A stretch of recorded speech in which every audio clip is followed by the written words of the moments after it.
Ethic et Smart vous est présenté en partenariat avec Sopra Steria Next pour un monde numérique audacieux et responsable.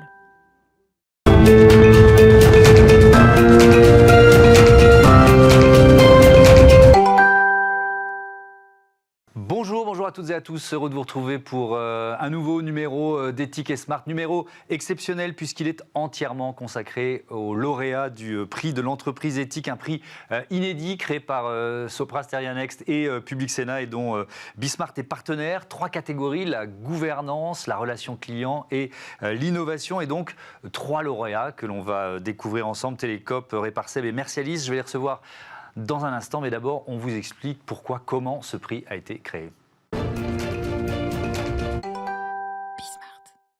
Bonjour Fabrice Asvazadourian, bienvenue. Vous êtes directeur général du conseil groupe de Sopra Steria Next, donc à l'origine de ce prix de l'entreprise éthique. À vos côtés, Cécile Bassot, bonjour, bienvenue. Bonjour. La cofondatrice de WinEquity, vous êtes vice-présidente de Femmes Business Angels et donc membre du jury de ce prix. Je vais commencer avec vous, Fabrice. Pourquoi Sopra Steria Next, qui est la marque de transformation digitale du groupe Sopra Steria, a voulu créer ce prix de l'entreprise éthique ? C'est une bonne question et c'est un sujet qui a donné lieu à quelques débats en interne.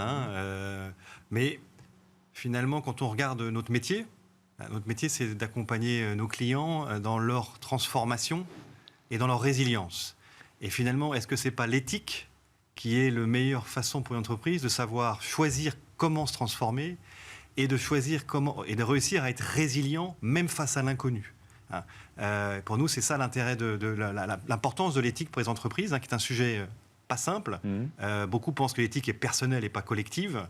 Et notre conviction, c'est que l'éthique est très collective et que donc c'est important que les entreprises s'approprient pleinement cette thématique. L'éthique, on en parle dans cette émission Ethic et Smart depuis plusieurs mois. Est-ce que c'est une valeur? Vous nous l'avez dit, c'est pas si simple. Est-ce que c'est une valeur qui prend quand même de plus en plus d'importance dans les entreprises? Ou est-ce que certaines se disent « Ouh, attention, c'est pas forcément pour nous » ? C'est pour ça qu'on a fait le prix de l'éthique. C'était pour finalement récompenser les précurseurs, ceux qui ont l'audace d'avoir pris ce sujet à plein. Et puis, c'était aussi d'essayer de convaincre les autres, les réticents, montrant des réalisations. L'éthique, le prix, c'est pas un label. Ce qu'on veut, c'est mettre en exergue des best practices, comme disent les consultants, donc des sortes de boîtes à outils de comment l'éthique s'applique dans le monde de l'entreprise et pour du business, pas pour des activités marginales sur le côté, pour faire du business et pour aider le business à être plus successful. Mais alors, on peut peut-être expliquer un peu comment ça s'est passé. Il y a eu un certain nombre d'entreprises, plusieurs dizaines d'entreprises qui ont candidaté. Ensuite, vous avez sélectionné, vous avez travaillé les dossiers. Les équipes de Sopra Steria Next ont préparé, travaillé les dossiers. Alors, la bonne nouvelle pour tout le monde, c'est qu'il y avait un jury totalement indépendant qui a fait le choix final. Oui. Nous, on a été dans la catalyse pour aider un maximum d'entreprises à répondre à cet appel à candidature et pour présélectionner une liste de, je crois qu'il y avait 13 entreprises sélectionnées qui ont donné lieu à une revue et des auditions par notre jury indépendant. Et c'est évident que le jury... À partir du moment où on est là sur un grand prix de l'éthique, c'est évident que le jury ne peut être qu'indépendant et donc il y avait effectivement personne de Sopra Steria Next pour influencer. Oui, évidemment. Mais il y a eu un travail de préparation parce qu'il fallait quand même entre guillemets, se préparer. Enfin, il fallait prendre possession de la démarche de ces entreprises avec une dimension quand même compliquée, Cécile Bassot, c'est que l'éthique, c'est difficile à mesurer. Je rappelle que vous étiez membre de ce jury qui était présidé par Emery Jacquillat, président de Camif et de la communauté des entreprises à mission. Comment mesurer l'éthique? Ça a dû être ça, votre premier défi? C'est sûr que ça n'a pas été simple, parce qu'en fait, en effet, on n'était pas là avec une grille à cocher des cases pour pouvoir mesurer les différents items qui nous ont été présentés.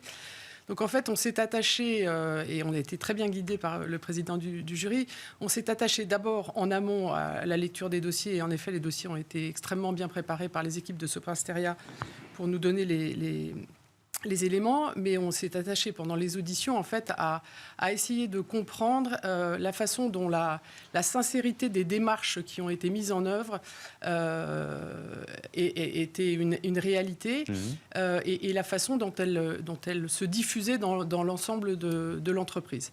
Donc en fait, cette dimension d'audition et de questionnement des équipes a été très importante pour nous. Ouais. Je vais citer tous les membres du jury parce que c'est intéressant, vous parliez de cette indépendance, de voir un peu les univers et les qualités nombreuses des uns, des unes et des autres. Il y avait également Christine Ferralchul, qui est avocate, ancienne bâtonnière de Paris, ancienne présidente du Conseil national des barreaux. Il y avait Dominique Lamoureux, le président du Cercle éthique des affaires et du comité d'éthique de la SNCF. René Dosière, l'ancien député qui est aujourd'hui président de l'Observatoire de l'éthique publique. Il y avait Fanny Guinochet, consoeur, journaliste économique et sociale à France Info et à la Tribune. Donc, voilà, il y avait vraiment des personnalités et des univers différents. Qu'est-ce que vous avez privilégié là ? Une forme de cohérence et j'allais dire des actions menées. C'est-à-dire que ce ne soit pas seulement des principes, mais qu'on soit dans le concret. Voilà, c'était en fait... on a regardé l'alignement entre la promesse de la démarche et la sincérité de la mise en œuvre. Alors, vous voyez, c'est pas facile à faire, mais c'est aussi la richesse du jury qui a fait que les questions qu'on a pu poser et les univers différents desquels nous provenions, qui a fait qu'on s'est en fait assez réunis dans nos choix in fine. Il n'y a pas eu de grandes bagarres entre deux finalistes ? Il y a eu des questions, mais il n'y a pas eu de grandes bagarres. Donc, assez naturellement, en fait, les trois finalistes, dans les trois prix, puisqu'il y avait trois prix, vous l'avez rappelé, la gouvernance, la relation client et l'innovation ressortait bien. Oui. Moi, j'ai l'impression que la diversité du jury a permis que tous les angles de vue soient respectés et regardés. Et puis après, les gagnants, les vainqueurs, ils ont gagné par le cœur. C'est ça qui a créé finalement des choix assez simples à la fin, quand on regarde et quand on demande au jury. Je ne sais pas s'il y a eu unanimité dans les trois prix, mais il y avait quand même des majorités très claires. Par le cœur, ça veut dire au moment où ils sont venus défendre leur dossier, c'est ça ? Plus que le dossier lui-même, quand vous l'avez lu ? Les deux ont été très importants. C'est vrai que cette dimension de la tête et du cœur, on va dire associée, a fait partie de nos choix. C'est en effet d'arriver à nous assurer que ces démarches sont des démarches de sincérité dans l'entreprise, qu'elles sont collectives, portées par les hommes et les femmes, qu'elles sont en chemin, parce qu'on a bien vu que certaines démarches étaient en démarrage et d'autres beaucoup plus matures. Oui, puis il y avait des tailles d'entreprises différentes. On va le voir juste après, parce que je vais recevoir les lauréats, les lauréates. Des tailles d'entreprises, des entreprises très matures, très anciennes, d'autres beaucoup plus jeunes, des start-up. Donc c'est pas ça qui nous a guidés, c'est vraiment la démarche, la sincérité, l'authenticité, et puis le fait de pouvoir essaimer, et tout ça sans s'opposer à la démarche et à la dimension économique de l'entreprise. Donc l'éthique n'est pas un anti-économique, mais bien intégré à la démarche économique de l'entreprise. Oui, ça peut même être un facteur, un booster d'efficacité. Fabrice Azavadourian, lors de la remise des prix, on était ensemble, c'était lundi de cette semaine. On a évidemment, puisqu'il y avait Imri Jacqui à parler du mouvement des entreprises à mission. Comment vous recevez ce mouvement des entreprises à mission ? Et puis alors là, c'est votre retour d'expérience de Sopra Steria Next. C'est la loi Pacte, on voit beaucoup d'entreprises qui définissent d'abord leur raison d'être, qui deviennent entreprises à mission.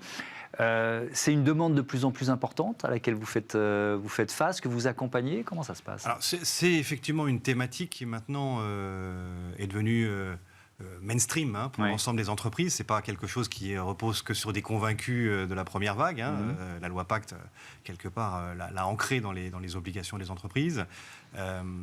Et toute la difficulté dans des entreprises qui sont très grandes, c'est d'arriver à déployer, à embarquer ces dizaines ou centaines de milliers de collaborateurs, à assurer que dans différents métiers, on décline en respectant les spécificités de chaque... Dans les pays, il y a des cultures. Des cultures, des réglementations différentes. Donc tout ça est effectivement une grande demande de la part de nos clients pour comment est-ce qu'on arrive à impulser que ça devienne un élément central dans la façon dont l'entreprise va se développer et veut se développer, et qui soit compatible avec les obligations de performance. Une entreprise, elle est performante parce que ça lui permet d'investir, qui lui permet de continuer à se développer. La performance est un moyen, pas une finalité absolue. Et ça vient... et pour moi, c'est une façon très intéressante d'enrichir la façon dont une entreprise se pense et se projette. Oui. Et donc, pour en revenir, parce que c'est pas le prix des entreprises à mission, que les choses soient claires, c'est le prix de l'éthique. Mais vous l'avez un peu évoqué, mais je veux bien vous entendre un peu plus en profondeur là-dessus, sur le fait de définir une éthique dans une entreprise. C'est une boussole, ça peut, notamment quand on est un grand groupe, ça peut aider des collaborateurs. D'un seul coup, il y a quelque chose qui leur est proposé qui ne rentre pas dans toutes les cases. Vous voyez ce que je veux dire? Donc le fait d'avoir défini une éthique, ça aide. Ça peut aider en tout cas. Très clairement, parce que ce qu'on voit depuis maintenant quelques années, nombreuses années même, un mouvement très anglo-saxon de normalisation, de définition de process, où l'entreprise, elle essaye au maximum de codifier pour se protéger. Oui. Là, on est plus dans la compliance ou dans la conformité. Etc. Oui. Et on voit bien que ça, c'est bien quand on sait face à quoi on doit se protéger. Or, aujourd'hui, parce que la technologie, parce que la science, parce que les mouvements géostratégiques, et parce qu'aussi les attentes des collaborateurs, des clients évoluent très vite, il y a des zones d'inconnu, des zones de volatilité qui sont de plus en plus nombreuses. Et tout ne peut pas être codifié. Quelque part, on codifie les choses qui sont un peu déjà industrialisées, déjà fortement industrialisées. Et il n'empêche que l'entreprise, elle doit savoir aussi, et l'ensemble des collaborateurs doivent savoir aussi faire face à ces zones de plus grand flou. Voilà. L'éthique, elle est là pour ça. Elle est pour donner cette boussole, pour pouvoir travailler face à des situations qui ne sont pas clairement encore aujourd'hui définies, sans que l'entreprise se protège en disant ça, on ne regarde pas. Parce qu'on ne peut pas ne pas regarder. Merci beaucoup, d'où l'importance de ce prix de l'entreprise éthique qui, on l'espère, va donner des idées à beaucoup d'entreprises, quelle que soit leur taille. Merci beaucoup, merci à tous les deux d'avoir participé à cette émission et à ce prix de l'entreprise éthique. Alors on va accueillir les lauréats et les lauréates. Comme promis, on va commencer par la catégorie gouvernance avec Télécop. On parle de téléphonie mobile. Le prix de l'entreprise éthique catégorie gouvernance est donc décerné à Télécop. Bonjour Arthur Ragnaud. Bonjour Thomas. Bienvenue à vous. Vous êtes responsable communication chez Télécop. Bravo, un bravo collectif, parce que justement, c'est le cas de le dire, on est dans le modèle coopératif. En quoi ce modèle coopératif est, d'abord il faut le décrire, expliquer ce que c'est, et puis en quoi il est novateur dans ces métiers de la téléphonie? Déjà, bonjour et merci pour cette invitation. Nous, chez Télécop, on est le premier opérateur en fait télécom coopératif, comme vous venez de le dire, à vocation écologique et solidaire. Du coup, on va prendre en fait toutes les questions environnementales et sociales dans nos activités. Aujourd'hui, on propose on essaye en fait notre objectif, c'est de permettre aux consommateurs et à chaque citoyen de reprendre en main ses usages. Sa consommation.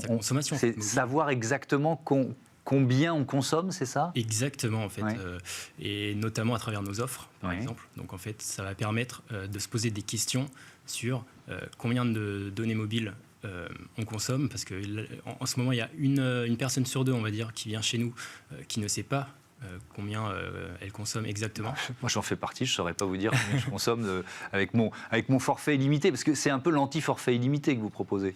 Mais c'est ça, en fait, nous, on veut vraiment accompagner chaque citoyen vers la sobriété en lui permettant de se poser les bonnes questions, en fait, à propos de ses usages numériques et qui reprennent en main ses usages numériques et qui se posent vraiment la question de la place du numérique, en fait, dans sa consommation et dans sa vie en tant que consommateur, mais aussi en tant que citoyen.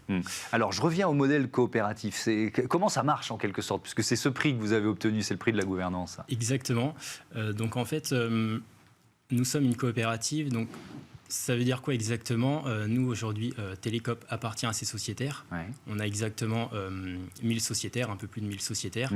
Donc, on va en fait recueillir leur avis, leur opinion à travers des sondages, des réunions aux assemblées générales pour qu'ils puissent construire avec nous, co-construire nos offres et qu'on puisse aussi construire un opérateur qui ressemble en fait à chacun. Oui, mais donc ça veut dire un sociétaire, une voix, hein, c'est ça le principe du modèle coopératif. Exactement, chaque sociétaire va voter sur le principe démocratique en fait d'une personne égale à une voix, non pas sur son capital financier, mais grâce uniquement à sa simple présence en fait.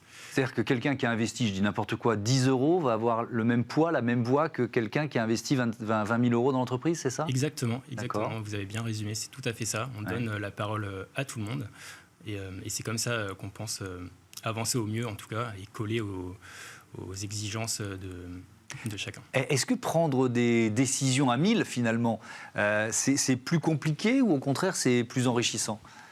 Alors, comment ça se passe une assemblée générale en quelque sorte ? Oui, non, on peut croire effectivement que c'est un peu compliqué, mais finalement c'est assez simple parce que chacun donne son avis, sa voix en fait, et finalement on reste à l'écoute, on est dans le débat quelque part, dans le partage aussi, et c'est très enrichissant. Et c'est comme ça qu'on avance au quotidien et c'est très intéressant. Il y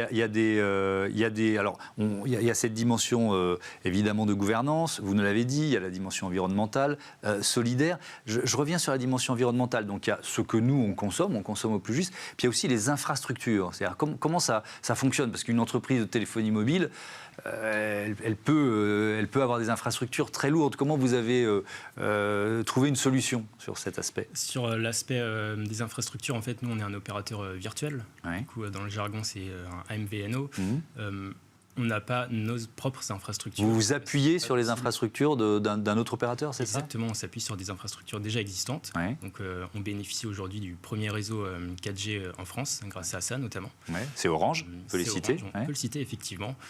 Donc, voilà, nos abonnés, nos clients bénéficient d'une très bonne couverture réseau en France. Oui, et donc vous n'avez pas eu besoin de construire de nouvelles infrastructures puisque vous utilisez les infrastructures existantes. On est dans le modèle d'une sobriété environnementale et écologique. Merci beaucoup, merci Arthur Ragnaud et encore félicitations pour ce prix de la gouvernance éthique pour Télécoop. Allez, on découvre maintenant le prix de l'entreprise éthique catégorie relations clients. Vous allez voir, c'est circulaire et inclusif. Pour ce prix de l'éthique dans la relation client décerné à Réparseb, j'accueille Juliette Sicot-Crevet. Bonjour. Bonjour. Bienvenue et bravo, félicitations. Vous êtes la directrice du développement durable du groupe SEB. Et donc, c'est cet atelier magasin Réparseb qui est à Paris, qui est porte de la Chapelle, qui porte cette belle initiative. Je disais, c'est à la fois circulaire et inclusif. Pourquoi ? Expliquez-nous. Alors, effectivement, Réparseb a pour but de donner une double seconde vie. Dans un premier temps, une seconde vie à des personnes très éloignées de l'emploi par la formation en réparation pour qu'ils puissent se réinsérer. C'est le côté social et solidaire. Et de l'autre côté, une seconde vie aux produits du groupe SEB en les réparant pour qu'ils puissent aller dans une seconde main. C'est le côté économie circulaire. Ouais. Alors, c'est un travail à trois. Il faut nous l'expliquer ça aussi. Il y a le groupe Ares, évidemment SEB, et la mairie de Paris. Quel est le rôle du groupe Ares ? C'est effectivement la force de Réparseb d'être issu d'un partenariat entre l'industriel SEB que nous représentons et le groupe Ares de l'autre côté, qui est spécialisé dans la réinsertion. Donc nous avons des compétences complémentaires et nous avons eu le soutien de la ville de Paris aussi très engagée pour donner à ses citoyens accès à la réparation. Et c'est grâce à la ville de Paris que nous avons pu trouver l'atelier Réparseb, porte de la Chapelle. Il a été difficile à monter ce projet, il a été retardé à cause de la crise Covid. Quel bilan vous faites après les premiers mois de fonctionnement ? Alors effectivement, c'est un projet qui a mis du temps à se monter et que la crise sanitaire a retardé. Ça va faire bientôt 2 ans qu'il est ouvert. Nous sommes montés petit à petit en régime. Et aujourd'hui, nous sommes sur une très très bonne trajectoire d'accélération. Nous avons une vingtaine de personnes. Nous sommes en train d'ouvrir une 3e équipe. Nous allons monter à 25 personnes pour une capacité totale de 30 bénéficiaires. Donc aujourd'hui, c'est le bon moment en fait. On est ravis de recevoir ce prix parce que les bénéficiaires, les tout premiers, sont formés et ils commencent à sortir en emploi. Donc c'est une vraie belle étape. Et nous lançons aussi notre site réparseb.fr pour que l'ensemble des personnes qui ont envie de connaître le site et les produits de seconde main puissent y aller les voir. Mais ça veut dire que potentiellement, cette expérience qui pour l'instant, je le disais, est dans ce magasin atelier de la Porte de la Chapelle, c'est duplicable, quoi. Derrière ça, c'est peut-être un peu trop tôt pour s'engager, mais derrière ça, il y a l'idée de le développer un peu partout en France. Effectivement, l'idée, c'est de faire un modèle qui soit viable au niveau de l'économie circulaire, au niveau aussi social, tout en étant économiquement viable. Nous allons atteindre cette viabilité économique, nous espérons, l'année prochaine. Et une fois que nous avons complètement validé l'ensemble du modèle, nous aurons à cœur de pouvoir le dupliquer, puisque les besoins en accès à des produits de seconde main et des produits réparés est valable à Paris, mais aussi partout en France. On parlait dans la première partie sur les choix du jury, pourquoi ce prix a été créé, les choix du jury, sur le fait qu'il fallait que l'éthique soit aussi un booster d'efficacité, de business. C'est vrai que pour un groupe comme SEB, c'est aussi un moyen de fidéliser des clients, une initiative comme Réparseb. L'initiative Réparseb, elle est très nouvelle dans sa conception de 3 partenaires, de vouloir vraiment créer un nouveau modèle, mais en même temps, elle est complètement dans la prolongation des valeurs et des engagements du groupe SEB. Depuis longtemps, en fait, le groupe SEB s'est engagé dans la non-obsolescence programmée, puisque la réparabilité est quelque chose qui nous anime depuis les années 2000. C'est garanti combien d'années maintenant ? Alors, nous sommes passés par 10 années garanties, et aujourd'hui, on garantit 15 années de réparabilité. Okay. Ce qui veut dire qu'on produit les pièces pendant 15 ans et qu'on s'engage aussi à avoir un réseau de réparateurs pour les réparer. Ouais. De l'autre côté, vous parliez d'éthique. Nous avons un code éthique donc, qui est fait en 18 volets, que nous avons traduit dans les 11 langues principales du groupe. Donc, vous parliez de comment on peut encadrer le code éthique. Eh bien, nous l'avons fait.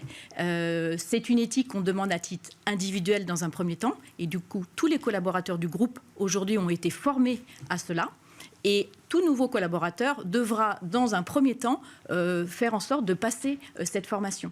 Donc c'est dans les 3 premiers mois après son arrivée, il faut qu'il soit formé à ce code de l'éthique. Exactement. Ouais. Et du coup, ça donne une éthique personnelle qui après devient une éthique collective. Et c'est complètement en fait en ligne avec les valeurs historiques de notre société. Nous sommes une société familiale. Nous avons aussi un fonds de dotation. Depuis 15 ans, nous soutenons des projets qui luttent contre l'exclusion. Donc aujourd'hui, Réparseb, c'est la prolongation logique et cohérente avec ce que nous sommes.